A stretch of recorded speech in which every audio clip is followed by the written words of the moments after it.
Timu ya Wizara ya Fedha imekubali kipigo cha bao moja bila jibu dhidi ya timu ya maafisa dereva katika mchezo maalum wa kirafiki uliopigwa katika uwanja wa Ngerengere Jeshini kisiwani Pemba. Zungumza mara baada ya kumalizika kwa mchezo huo, nahodha wa timu ya Wizara ya Fedha Mahiri Juma amesema kufungwa kwa mchezo huo kulitokana na maandalizi madogo kwa vile walikuwa wapo katika mfungo wa mwezi mtukufu wa Ramadhani, huku nahodha wa timu ya maafisa dereva Sefu Muhammad Hamisi akitamba kuwa ushindi huo umetokana na maelekezo ya walimu wao. Maandalizi yalikuwa si mazuri kwa sababu tumetoka kwenye mfungo, timu haikukaa pamoja muda mrefu kufanya mazoezi. Kwa hiyo tumefanya mazoezi siku 3 tuko pamoja. Kwa hiyo maandalizi yalikuwa madogo kwetu, tofauti na wenzetu ambao kila siku usiku wamekuwa wakikutana wakifanya mazoezi hapa pamoja. Matokeo haya yametupa ari na motisha ya kujipanga kwa ajili ya mashindano ya Mei Mosi, lakini na mashindano mengine yote ambayo yatatukabili hapo mbeleni. Kwa hiyo tutajipanga na inshallah tutafanya vizuri. Umefanya kwa mambo mengi.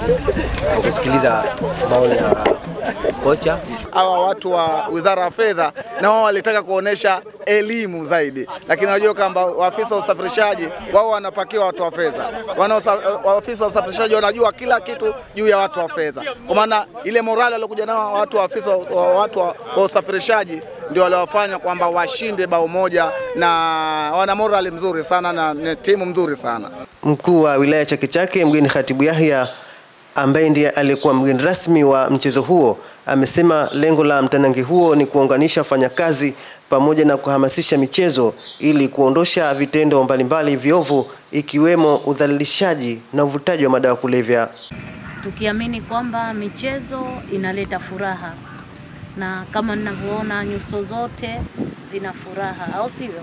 Lakini tukijiangalia sote ni vijana, na katika ujana unakuwa una mambo mengi, au sivyo? Kwa hiyo tuendeleeni kudumisha amani na utulivu, lakini pia tujitahidi kupambana na vile vitendo viovu ukiwemo udhalilishaji, utumiaji wa madawa ya kulevya na mambo mengine yote maovu.